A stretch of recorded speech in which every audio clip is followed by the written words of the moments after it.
Assalamualaikum warahmatullahi wabarakatuh. Nama saya Era Setianingsih dengan NIM 2311008. Di sini saya akan membawakan video presentasi mengenai pajak tangguhan. Langsung saja, di sini ada ikhtisar pembahasannya.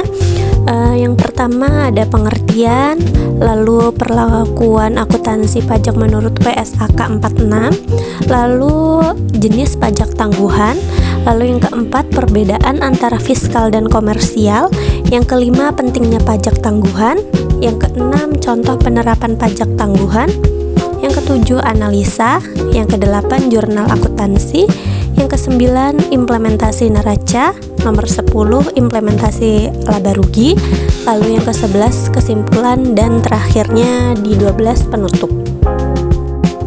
Berikut pengertiannya. Secara definisi, pajak tangguhan adalah beban yang memberi pengaruh tertentu. Jika dilihat dari aspek perpajakannya, sudah seperti menambah maupun mengurangi beban pajak yang harus dibayarkan di masa depan.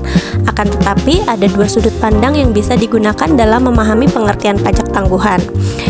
Yaitu yang pertama, jika menggunakan sudut pandang aset, maka pajak tangguhan bisa diartikan sebagai jumlah PPh yang dipulihkan di periode mendatang karena adanya akumulasi rugi pajak yang belum dikompensasi. Yang kedua, jika menilai pengertian pajak tangguhan dari sudut pandang liabilitas, dalam segi ini pajak tangguhan adalah pajak yang timbul karena terdapat perbedaan antara beban peraturan pajak fiskal dengan standar akuntansi komersial atau keuangan. Adapun perbedaan saat pengakuan tersebut mengakibatkan beban yang berbeda. Namun, secara keseluruhan jumlah totalnya yang diakui secara peraturan fiskal dan komersial akan nampak sama atau temporary difference. Selanjutnya ada perlakuan akuntansi pajak tangguhan berdasarkan PSAK nomor 46. Perlakuan akuntansi untuk pajak yang ditangguhkan alias ditunda diatur dalam Pernyataan Standar Akuntansi Keuangan nomor 46 PSAK nomor 46 tentang penghasilan yang resmi dikeluarkan oleh Ikatan Akuntansi Indonesia atau IAI. Akuntansi pajak yang ditangguhkan terdiri dari 4 kegiatan, yaitu pengakuan, pengukuran, penyajian, dan pengungkapan.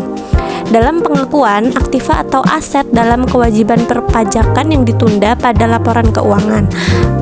Artinya, perusahaan yang menyusun laporan keuangan dapat mengakui nilai tercatat pada aktiva atau akan melunasi nilai tercatat pada kewajiban.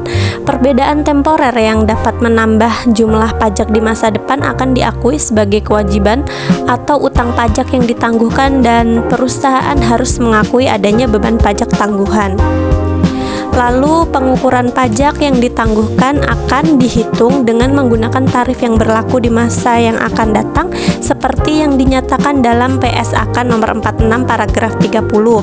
Pengukuran atas kewajiban dan aset pajak yang ditunda harus diukur dengan menggunakan tarif pajak yang akan diterapkan pada periode di mana aset direalisasi atau kewajiban dilunasi, yaitu dengan tarif pajak yang secara substantif berlaku pada tanggal neraca. Secara klinis, pengakuan kewajiban dan aktiva pajak yang ditunda ini dilakukan terhadap rugi fiskal yang masih dapat dikompensasikan. Perbedaan temporer atau waktu antara laporan keuangan komersial dan laporan keuangan fiskal yang dikenakan pajak dikalikan dengan tarif pajak yang berlaku. Selanjutnya ada penyajian.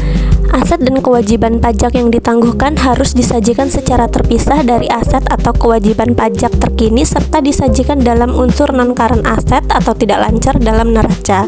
Sementara beban atau penghasilan manfaat pajak yang ditangguhkan harus disajikan terpisah dan dengan beban pajak kini dan laporan laba rugi perusahaan.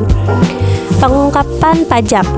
Pengungkapan pajak yang ditangguhkan diatur dalam PSAK nomor 46 paragraf 56 sampai dengan paragraf 63. Pada paragraf 56 dijelaskan beberapa hal yang berhubungan dengan pajak yang ditangguhkan dan harus diungkapkan dalam catatan atas laporan keuangan, yaitu yang pertama, jumlah pajak kini dan pajak yang ditunda berasal dari transaksi-transaksi yang langsung dibebankan atau dikreditkan ke ekuitas.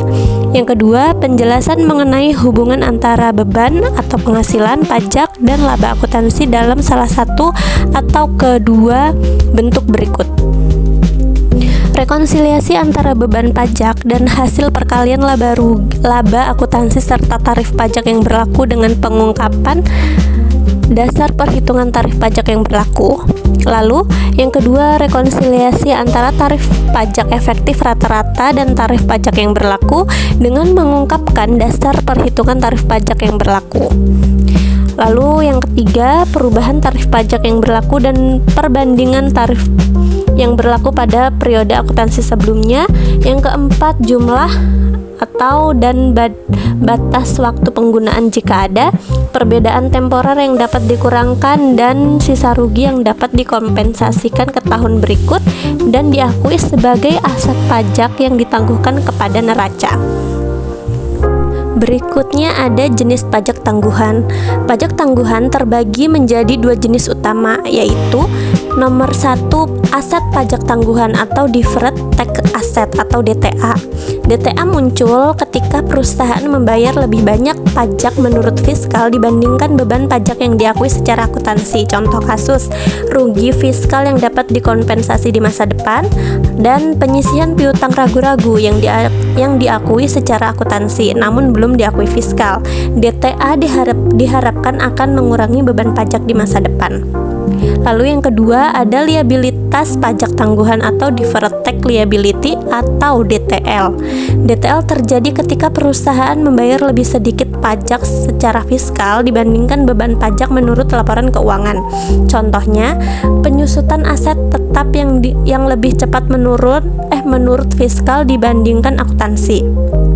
Lalu yang kedua, pendapatan yang ditangguhkan menurut akuntansi tetapi sudah diakui sebagai penghasilan fiskal.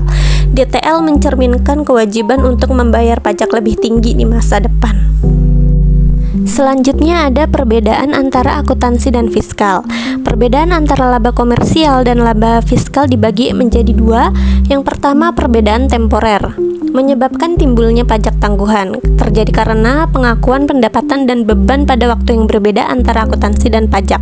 Contohnya, penyusutan aset tetap dengan metode dan umur berbeda antara akuntansi dan fiskal. Yang kedua, penyisihan piutang tak tertagih belum boleh diakui fiskal sebelum benar-benar tidak tertagih. Lalu ada pendapatan diterima di muka. Lalu yang kedua, perbedaan permanen. Tidak menimbulkan pajak tangguhan karena perbedaan ini tidak akan terbalik di masa depan. Contohnya, biaya sumbangan atau denda tidak diakui fiskal. Pendapatan bunga deposito juga sudah dipotong PPh final. Lalu ada mengapa pajak tangguhan itu penting, yaitu karena pertama, menyajikan informasi keuangan yang lebih akurat, membantu investor dan manajemen memahami beban pajak yang sebenarnya. Lalu yang kedua, kepatuhan terhadap PSAK 46 atau IFRS. Perusahaan harus menyusun laporan keuangan sesuai standar akuntansi keuangan. Dan yang ketiga, perencanaan pajak yang efektif. Identifikasi pajak tangguhan membantu dalam mengelola arus kas pajak jangka panjang. Lalu ada contoh penerapan kewajiban pajak tangguhan, yaitu PT Gemerlap Indah, perusahaan yang bergerak di bidang penjualan emas. Dari penjualan emasnya di tahun 2022 ada 30 miliar 500 juta rupiah dan tahun 2023 31 miliar rupiah. Laba komersial di tahun 2023 2 miliar 100 juta rupiah. Koreksi fiskal negatif atau penyusutannya 200 juta. Laba fiskalnya 2 miliar 100 juta dikurangin 200 juta rupiah, jadi sama dengan laba fiskalnya 1 miliar 900 juta rupiah. Perhitungan pajaknya dari laba komersial 2 miliar 100 juta rupiah, koreksi fiskal negatif dia debit 200 juta rupiah, laba fiskalnya menjadi 1 miliar 900 juta rupiah. Tarif pajak badan 22%, lalu PPh badan terutang yaitu sama dengan laba fiskal dikali 22% menjadi 418 juta rupiah. PPh badan berdasarkan laba komersial 2 miliar 100 juta rupiah dikali 22% sama dengan 462 juta rupiah. Selisih atau pajak tangguhan DTL-nya 44 juta rupiah. Analisanya, koreksi fiskal negatif terjadi karena biaya penyusutan menurut fiskal lebih besar daripada menurut akuntansi komersial. Artinya, laba fiskal lebih kecil daripada laba komersial. Kondisi ini menimbulkan liabilitas pajak tangguhan DTL karena di masa depan beban penyusutan fiskal akan lebih kecil dan laba fiskal akan lebih besar, sehingga pajak yang dibayar nanti meningkat. Pajak yang seharusnya diakui secara komersial menurut laba akuntansi yaitu 462 juta rupiah. Pajak yang dibayarkan menurut fiskal yaitu 418 juta rupiah. Maka selisih sebesar 44 juta rupiah merupakan kewajiban pajak tangguhan DTL yang akan dibayarkan pada periode mendatang. Selanjutnya, Jurnal Akuntansi Pajak tahun 2023. Yang pertama, beban pajak kini atau current tax expense, dia berada di sisi debit 418 juta rupiah. Lalu utang pajak kini ada di sisi kredit 418 juta rupiah. Yang kedua, beban pajak tangguhan atau deferred tax expense 44 juta berada di sisi debit, dan liabilitas pajak tangguhan atau deferred tax liability ada di sisi kredit 44 juta rupiah. Jadi 462 juta rupiah total beban pajak komersial. Penjelasannya, koreksi fiskal negatif menyebabkan timbulnya liabilitas pajak tangguhan DTL sebesar 44 juta. Hal ini menunjukkan bahwa PT Gemerlap Indah memiliki kewajiban pajak tambahan di masa depan karena perbedaan penyusutan antara laporan komersial dan fiskal akan berbalik. Beban pajak komersial yang diakui laporan laba rugi di tahun 2023 sebesar 462 juta rupiah terdiri dari pajak kini 418 juta dan pajak tangguhannya 44 juta. Selanjutnya, implementasi kelaporan keuangan neraca dengan asumsi kas dan setara kasnya 1.200.000.000 rupiah, piutang usahanya 800 juta, persediaan emas 5 miliar, aset tetap setelah akumulasi penyusutan 3.500.000.000 rupiah, termasuk perbedaan penyusutan. Lalu jumlah aset dengan dihitung total 10.500.000.000 rupiah. Liabilitas dan ekuitasnya, utang usaha 1 miliar, utang pajak kininya 418 juta rupiah, PPh badan tahun berjalan. Lalu liabilitas pajak tangguhannya 44 juta rupiah, kewajiban pajak tangguhan. Ekuitas pemiliknya 9.038 juta rupiah setelah laba bersih 2023. Lalu jumlah liabilitas dan ekuitasnya balance dengan nominal 10.500.000.000 rupiah, seimbang dengan total aset. Selanjutnya, implementasi kelaporan laba rugi. Penjualan bersih diasumsikan 31 miliar rupiah, yaitu penjualan emas di tahun 2023. Harga pokok penjualannya 28 miliar rupiah, asumsi total HPP. Laba kotornya 3 miliar rupiah, beban operasional 900 juta rupiah termasuk penyusutan komersial. Laba sebelum pajak komersial yaitu 2 miliar 100 juta rupiah sesuai data. Lalu koreksi fiskal negatif, penyusutannya 200 juta rupiah, beban penyusutan fiskal lebih besar. Laba fiskal 1 miliar 900 juta rupiah, dasar penghitungan PPh badan. PPh kini 22% dikali 1 miliar 900 juta rupiah yaitu 418 juta rupiah, pajak terutang tahun 2023. PPh tangguhan selisih 462 juta dikurangi 418 juta rupiah, dapatlah 44 juta rupiah, yaitu liabilitas pajak tangguhan. Total beban pajak penghasilannya 462 juta rupiah. Laba bersih setelah pajak yaitu setelah kredit dikurangin dengan debit pengurangan yaitu 1 miliar 638 juta rupiah, hasil laba komersial bersih setelah pajak.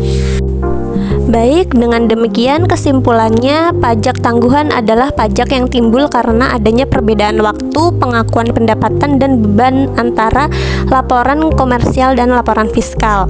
Perbedaan ini disebut perbedaan temporer karena akan berbalik di masa depan. Pajak tangguhan terbagi menjadi dua, aset pajak tangguhan DTA, potensi penghematan pajak di masa depan, dan liabilitas pajak tangguhan, yaitu kewajiban pajak yang akan timbul di masa depan.